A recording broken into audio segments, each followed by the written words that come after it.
Good morning, everyone. You're listening to the Sci-Files, an exposure segment featuring Michigan State University student research. We're your co-hosts, Chelsie and Daniel Puentes.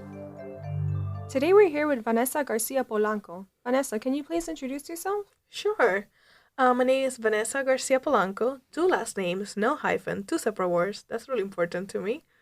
And I'm a second-year master's student in the Department of Community Sustainability in the College of Agriculture and Natural Resources at Michigan State. And I'm really interested about studying immigrants and refugees in our food system. What type of immigrant refugees do you look at, and what do you mean by food system? Sure. So my specific research right now is in Lansing, so Egan County, so near the capital area of Michigan. And it's really interesting because it's a resettlement city. So one of the cities that hosts refugees. And so we have a lot of diversity here about the different people that have come here across the years. So we have people that came here during the Cuban Missile Crisis that have been here since the 63, and we have people that have come here more recently from Syria. And we have many people that have been resettled here over the last 50 years since Lansing has been a resettlement city. What agency defines a resettlement city in the first place? If I remember correctly, because that's a little, I work more in other aspects of that, the idea of refugee came about after World War II. The United Nations came to be. So there was a treaty, the Geneva Treaty, that decided who would take refugees in. And that decided every country would have a cap, a limit, or an amount they will take in. The United States right now is around 25,000, between 30,000, and that varies by the administration. And basically, the administration decides how many we take in, how many refugees, but especially who decides as a combination of the Department of the Presidency, the White House office, and other offices. But it's mostly a group of organizations kept together in D.C., and they review all the files and cases from around the world, people that have requested asylum in the United States, and they allocate how many people, how many state in each state. And in Michigan, it's really lucky. Every year we resettle around 5,000 refugees in Michigan. And Lansing resettles around 200 refugees every year. That's really cool. May you please define what is a food system? Sure, I would love to. And that's one of the words that I feel we talk so much about that we don't realize is jargon or it may be exclusionary. So the food system is basically everything from the farm onto the trash can. That's the way I like to define it. Because the food system is every step that gets food to our table and then how we waste that food as well. So usually when we think of the food system, we think about it in states chunks, about 6 sections. And that's usually production. So a farm, a community garden, your backyard garden is part of the food system. Then we think about distribution. So who are the people who are buying the food from the farm and they're getting it to supermarkets? And that's also distribution, supermarkets, where are you buying your food? And then we're thinking about consumption sites. Consumption is where you eat your food, your kitchen, a restaurant, the cafeteria. All those are consumption sites. And then we think about waste. So after everything that is left of the food or even waste at the farm, or the food that you didn't eat, or the food that is left unsold at the supermarket, what happens to that food? So we think about waste. Usually the 6th component is about the people. So who are the people and the players that make all this system move forward? Do you focus on a particular aspect? Like, do you look particularly at the production or the distribution? Right now, I'm mostly looking at the production. So I'm looking at what is being produced by immigrants and refugees in Lansing specifically. And I'm really interested also in consumption. So what are they producing and eating is how it relates to their foodways. And foodways is just the way we eat. So what is the culture of eating and how that relates to what they're growing? Then to clarify, what is the difference between a refugee and an immigrant? I'm glad you asked. An immigrant is a person that came here voluntarily. I thought that could have been for economic reasons. And it's a person living here voluntarily. A refugee is a person that didn't come here willingly or is escaping persecution. And usually the refugee, before you are a refugee, you are usually an asylum seeker. That label comes from the United Nations. So then, are you looking at how food is being consumed by refugees, or are you looking at how food is being produced by refugees? A little bit of both, because many of them are growing food here, um, just as part of their what we call assimilation and acculturalization to the United States. So for them, gardening is a way to go back to their agrarian traditions because many refugees come from agrarian backgrounds. They come from farming backgrounds and they were displaced or escaping persecution. So for them to produce their own food is something that they know how to do and they can contribute meaningfully to the food system in the United States, to agricultural production here, because we have a shortcut right now in agricultural production. So we actually need more people going into farming and food production. Do you see these refugees focusing on a particular type of food production? Yes, usually it's traditional food production. So depending on what country they're coming from, they will be producing some of those crops. The difference between sometimes some of the refugees and some of the immigrants that I work with, because they have different what we call acculturalization patterns, the way they are assimilating and getting used to America and obtaining and acquiring American culture is different because of the different migration processes that they experience.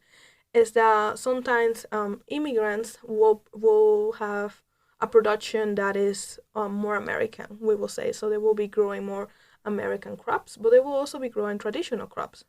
When refugees will take longer to start growing more American crops, they will be producing and growing more of the traditional crops that they used to back in their home countries. How is this work contributing to your thesis for your master's? So I especially look at biodiversity. I'm especially looking and counting the plants and looking at what they're growing because we believe and we know by the Sustainable Development Goals and by climate change adaptation in urban areas. So we know that the more crop biodiversity, the more different plants that we're growing in an ecosystem or area in an urban area can help us mitigate climate change and create more resilient food system because there's more biodiversity. So we know that the system can be stronger in case there was a shock to it. But most importantly, we know that this diversity is important to the people because they care about their food being diverse and we care about their having still a link to their traditional foodways. So you go to the actual area where they're growing these crops and you count the plants. So do you look at one particular area in Lansing or do you go to multiple places where the plants are being grown? Okay, well, Lansing is really lucky. We have around 90 community gardens. And that's only community gardens. We're not going to people's personal houses and plots. So we know there's a lot of things being grown out here. So we're starting with a small sample of just 3 community gardens. And we are right now what we call an abundance analysis. We're actually counting how many plants are there and knowing which one are the most important that are being grown by the different groups here. Can you define what a community garden is? I've heard of like Allen Street Marketplace and like things like that, but I'm not sure exactly what is a community garden. Well, a community garden is a place of land where people come together and they create their own rules and they decide to grow food. And the food has different goals depending on the community garden. So a lot of the community gardens that we have here in Lansing, their goal is just to build community and to produce food. Some community gardens, their only goal is to produce food to be donated. Some community gardens' goal is to teach, so they are like teaching gardens, but people are growing food. So basically, the way it works is like I have a plot and I want to designate a community garden. I invite everyone in the neighborhood to be part of it. There's sometimes a fee or a registration, and we create a set of rules on how we want to manage this space. And everyone holds each other accountable to those rules.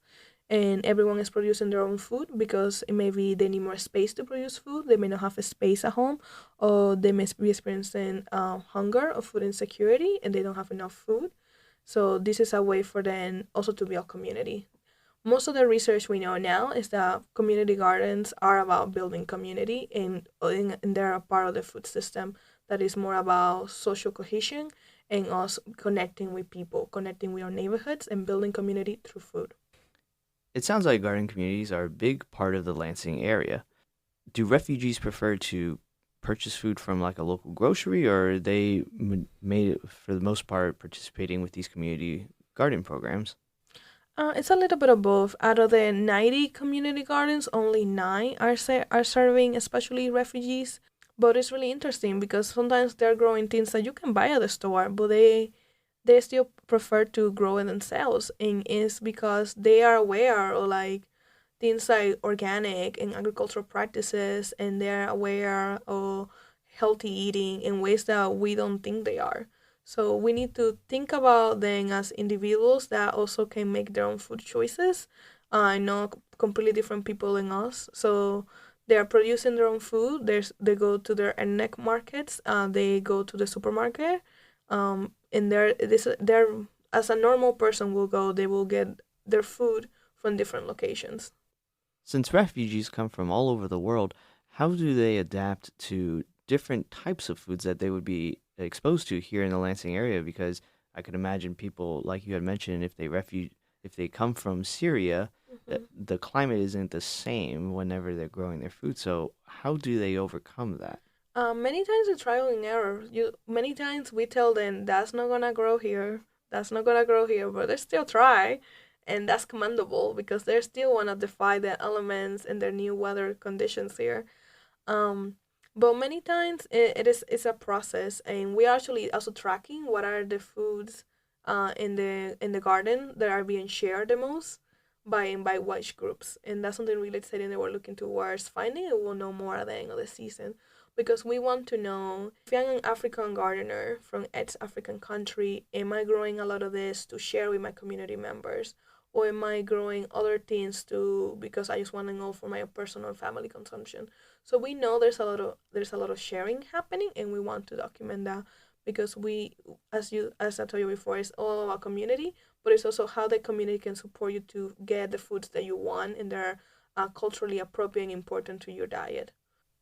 That's funny that you mentioned that because I've tried to actually grow some plants over here that grow in Miami and it doesn't work out. But for these refugees, they're a part of these community gardens. And do you feel that the ones that participate with these community gardens are actually happier over here in Michigan versus like some of them that may be kind of sad that they're missing home and stuff like that? Maybe they're happier to be like with the community and people of their similar culture? It's a little bit, definitely more of the community. So many of these people, they are refugees, they are gardening. They're gardening as a family, they're gardening as friends. They are not just, this is me, this is my brother. There's a lot of help and trade and exchange happening. So when we ask refugees and immigrants if gardening makes them feel more welcome and connected to Michigan, everyone says yes so far because we know that community gardens they're not so much about producing food and more about building community, and we know that gardening has healing properties, and for people that has experienced trauma and migration and dislocation as they have, this is an opportunity to set roots and grow and feel they belong in the food system, in our society, in our state, in our community. And what happens in the winter time? They mostly plan for the growing season, I can tell you that. Then at the end of the day, how is this research helping to improve the well-being of refugees that are coming from different countries here to the United States of America? Well, we hope this research can actually teach the managers of the community gardens how they can be more welcoming and inclusive because it's up to them who build the rules and how and create the spaces for them. So we actually want to really create a lot of outreach based on what we find working with um, these immigrants and refugees here in Lansing to share with others, being like, hey, these are some best practices that you can apply to your own community garden. These are some things that you can do, but especially to our community partner, because the Greater Lansing Food Bank Garden Project is the one that manages those 90 gardens here in Megan County in the Lansing area. So we want to go and tell them, but we also want to share what we find with others that may have the same experiences and conditions. We don't know how many community gardens are in the United States. We estimate 250,000, but maybe more.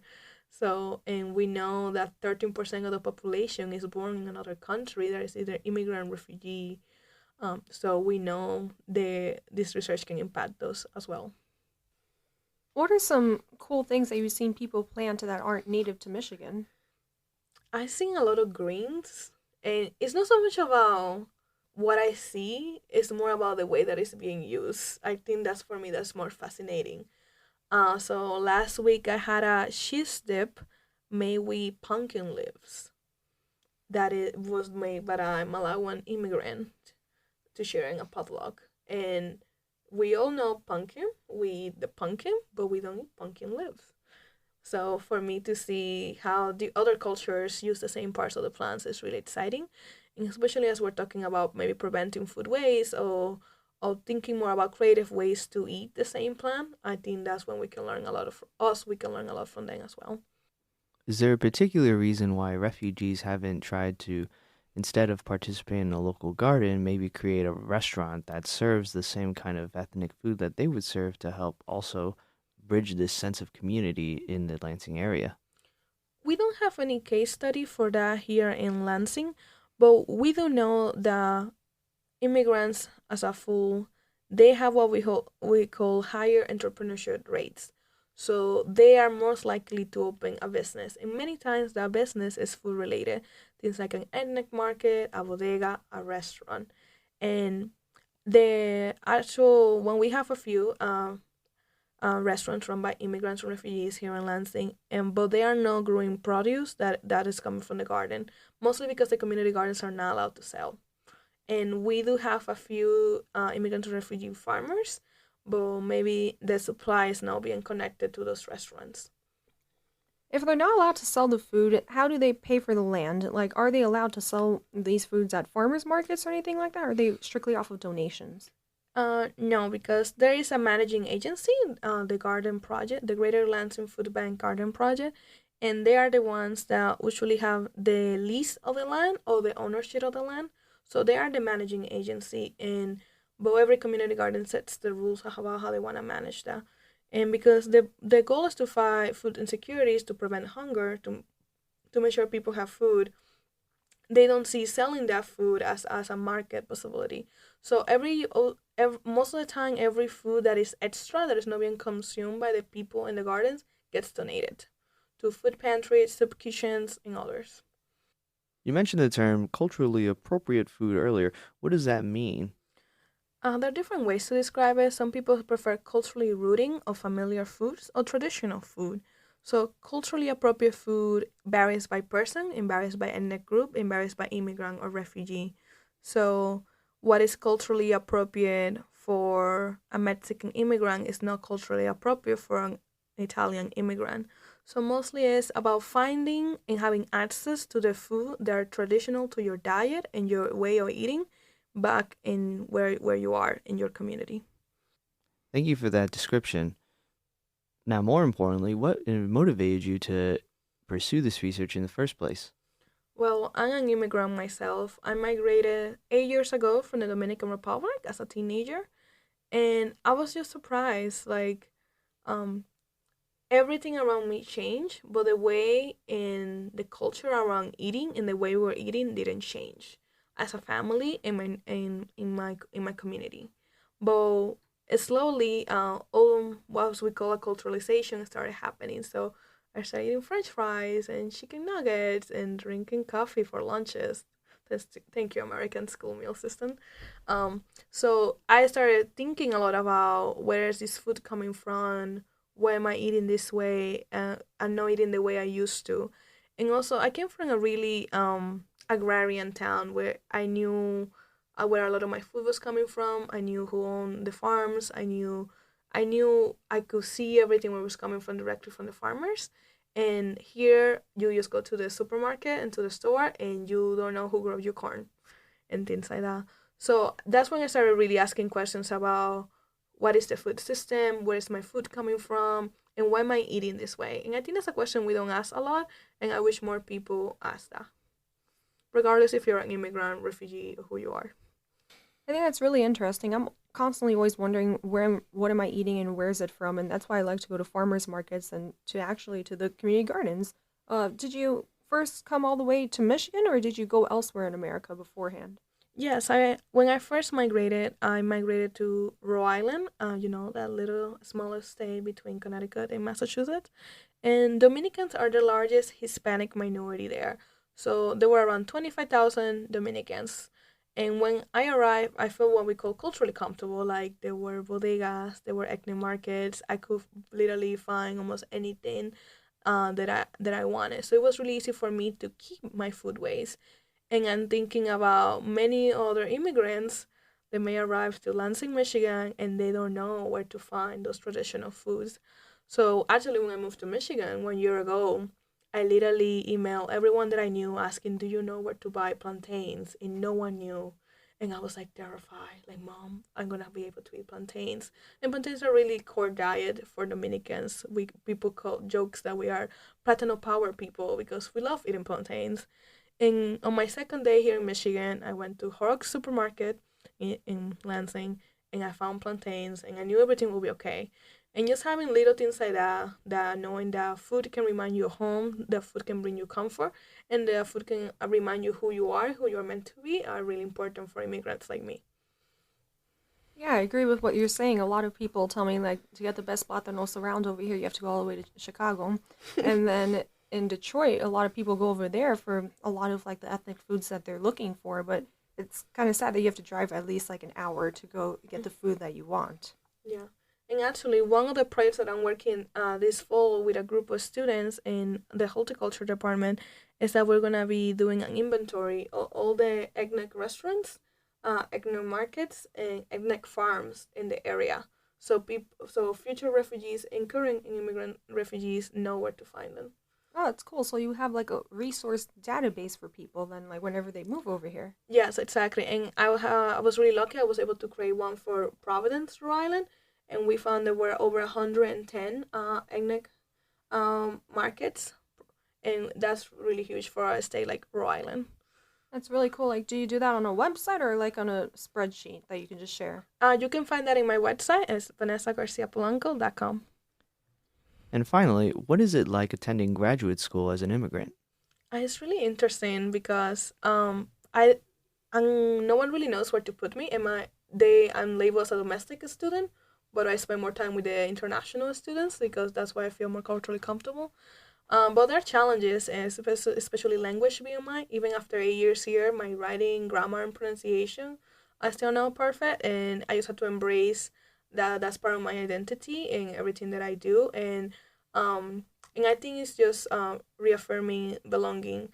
So I'm an immigrant and a new American, and that's how I experience America. And that's my first identity, aside from being a woman of color or being a woman in science, and a new American. That's how I experience America. Well, thanks a lot, Vanessa, for coming in this morning and talking to us about your research. We really do appreciate it. Thank you to all of our listeners that joined us this week. And remember, the truth is in the science. Any comments and questions can be directed to Sci-Files at impact89fm.org. We'll see you all next week on Sci-Files.